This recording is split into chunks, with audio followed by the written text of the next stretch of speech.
Two of these families had great prominence, forming powerful clans.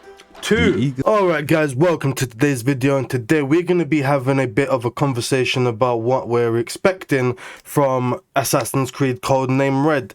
And I just have to let you guys know off the bat that I am expecting this game to quite frankly come out around 2025-2026. That is definitely going to be one of the possibilities, especially for how Ubisoft's scheduled, their schedule have been. It's kind of a tough one still, I must admit.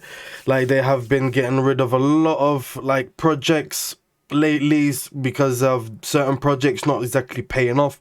So that is one thing to be expected, that if we do get this game, it's most likely gonna happen in 2025, maybe even 2026. And more information I must let you guys know is that the developers, they were having a bit of an issue working for a certain guy, just because of, I'm not going to be throwing any names or anything like that. There's a few other YouTubers that have put more details in it. If you want to look into it, you can look into it, but I'm just going to give you the quick summary of it. It's just the developers, they were hearing that they was going to hit work underneath someone, and that someone has a reputation of probably being a bit of a jackass. So the people are a bit, they don't really want to work with him, stuff like that. They want to have probably more creative freedom and actually do things in the way they like to do it and stuff like that, which is understandable because there has been all sorts of things coming from Ubisoft about assault allegations and all sorts of craziness that I'm not going to be getting into. But yeah, let's continue with what we expect to be seeing from the Codename Red. And I believe a lot of people, even myself, believe that this is going to be based on feudal Japan. It's going to be based between the date of 1185 all the way to 1605, I believe. It's going to be within those periods.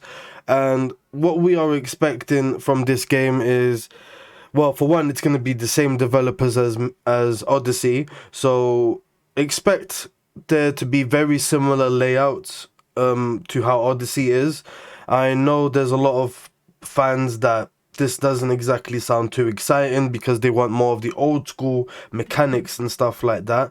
But keep in mind, guys, that this might be one of the few Assassin's Creed games in the future that actually has that banging parkour that you are looking for, that you're used to in old school games, and also like a nice combat system as well, because we are going to be learning about all sorts of different shinobis, all sorts of different weapons that they used. Bro, it's going to be super sick. Right now we're going to be playing a quick clip of, the ninja, the hidden warriors, just so we can get some info and that we can, see how they're going to implement this into the game and all of these things.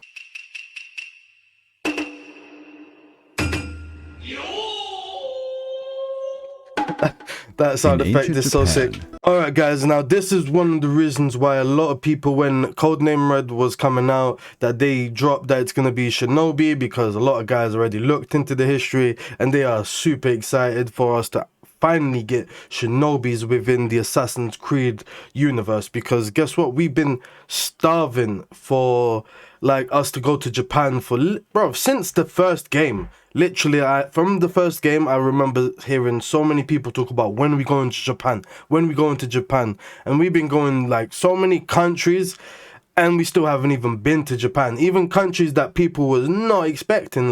Bro, it's crazy. And I'm not gonna lie, guys, this is gonna be too sick. I am gonna be in love with how we're gonna have so many different types of shinobis as well, because keep in mind, there is so many different types of shinobis, because some will be specialized in certain weapons, poisons, smoke bombs, certain types of weapons as well. It is gonna be fucking sick. In the beginning, ninjas were just spies. They pretended to be ordinary people, walking the streets and talking naturally to citizens in order to obtain valuable information. Yep. Many of these agents pretended to be merchants, blacksmiths, artisans, and even monks. As you guys see right there, yeah, this is perfect for the next Assassin's Creed layout, because you're gonna have merchants that, you know, some guys are part of the creed, some work for the creed. Like, you're gonna be blending in with the monks, blacksmiths. Like, bro, we're already gonna have to go to blacksmiths for weapons, like repair, like make all sorts of armors. So it's only going to be perfect for people to have like a certain blacksmith that give you certain info. Like, bro, this type of stuff is what makes me very excited for the next, like, for this project, because I really hope that they go fully on this game and fully focus on making it the best they possibly can, because bro, quite frankly, the Assassin's Creed fans that has been waiting for this deserve the best that we possibly can.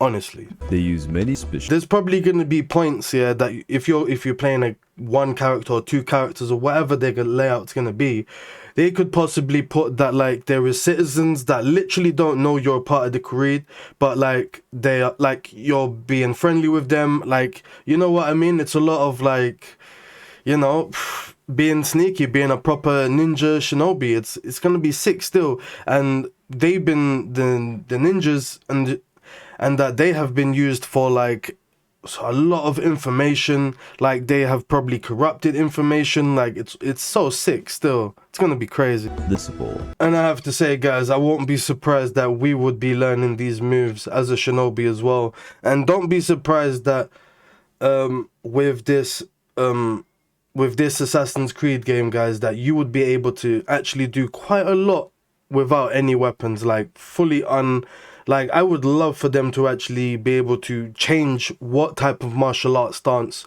you kind of have. Like, there can either be 3 of them that, like, you know, the movement style, because I think that would be very interesting, especially if they was to put like that, and if they was to also put that kind of system into the parkour. Because I'm gonna be real, guys, I think certain people would love certain games if you could put like Unity parkour in there, or certain other parkours in certain of the other games. I know they were saying it doesn't work properly, but man, they're chatting shit, man. You run, bro. What you talking about? Like, and yeah, bro, I think the combat is gonna be banging, because if we look at the last 3 games, their combat, when it comes to like the different weapons that we don't really see in a lot of games, has really been advancing. So I'm really excited to see what's next. All right, guys, we're gonna be getting into the weapons. Like, as you guys can see right here, the ninjas, the shinobis, bro, they are known for having all sorts of weapons for all sorts of situations.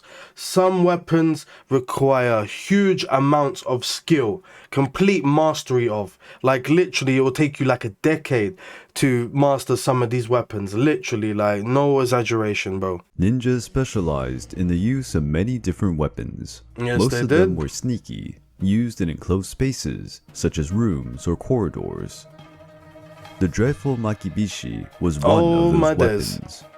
Small pointed iron junctions thrown against the ground when Ninja was chased. And as you guys see right here, yeah, it would be perfect for that era as well, because most people are wearing slippers and stuff. And bro, when we're running away, this will be perfect to quickly drop this, similar to how we kind of drop smoke bombs and stuff anyway. Like, literally, it's not that hard. Like, and I personally think having this approach, watching the guys behind you stepping on it, like, as long as you spread it like out in a reasonable bit that they actually run past it, like, I think it will be very satisfying to watch. They were Yep. very effective against horse-ridden pursuers. Classic shurikens and kunais were not thrown to kill the enemy, but to wound him. And you guys already know that we have already had like throwing knives, and like, for us to be implementing like shurikens and throwing knives again, it like, well, kunai, like, bro, it's not gonna be that difficult. Like, I think they will focus more on the animations of the movements of the shinobi, on how they do it, so it looks as smooth as possible. They were thrown in sequence, seeking to reach vital points on the body. Many ninjas also used chain mail. And just to let you guys know, like, the katanas and the armor that we're getting and stuff like that. I am personally expecting like us to be starting the game as like a young shinobi, or maybe a very young, like maybe an orphan, because most ninjas or shinobis, they end up from like orphanages and broken homes, stuff like that. I won't be surprised if we start training like on a young level, and then we get these things as soon as we're like mastering the basic weapons. Like it's gonna be so sick. And also ninjas are known for like learning about like poison, like different types of poison, like different types of smoke bombs as well. So bro, it's gonna be, we got a lot looking forward to. Ultimately, they could throw a smoke bomb to blind the enemy. Yep. And escape to ensure their safety in the shadows. Exactly, bro. Ninja training began as a child. This is what I was just talking about, how they start as a child. Like, look, they have to focus on balance, skill, like it's a lot of balance, aim. Like it's crazy. Still, even looks like man's messing with certain elements, and it looks like right at the end, where behind my picture is that you have to be listening to your master, probably about certain things, about like, because they do believe in like meditation, and that's probably gonna be like very important. The training also included meditation and breathing techniques, in addition to a practice called kujikiri. Now that is going to be the practice that we're going to see. And right here you're seeing the different hand signs that we're used to seeing in Naruto, yeah? But I want to say that you see how like in the last few games we get like, we have to meditate, to either wait until either day or night and stuff like that. I believe they're going to implement this part for that, like, if that makes sense. They have to. It would just be perfect for it. These new skills led to ninjas being chosen for assassination and sabotage missions. This work was considered dishonorable and dirty by most of the samurai and the general population. With what he's saying there, that of course us as ninjas, we're gonna be, doing our thing. And the chances of us running into all sorts of different samurais, shogun, like, bro, it's gonna be next level. I'm expecting some certified, like, proper certified samurai, like, kind of Templar guys or ancient ones, whatever you want to call it at this period or whatever. It would be so sick to be seeing like one of them with some gassed up sword, which is made from Isu technology or something. Like literally, look, moving like a legendary samurai. Like, and that, I personally think that would make it epic. And I think it would be very nice if they was to spice up the enemies, the bosses a bit more from the ancient ones or the Templars, because some of them are not really memorable. Like, they should really gas them up, like really, like dramatically crazy, like, because I personally think like it's nice to do that still. Like, it's not always good to just gas up the main character that you play as. It's also nice to have a crazy ass character to go up against that he's not bro, he's not a joke, man, still. There were also female ninja, the kunoichi.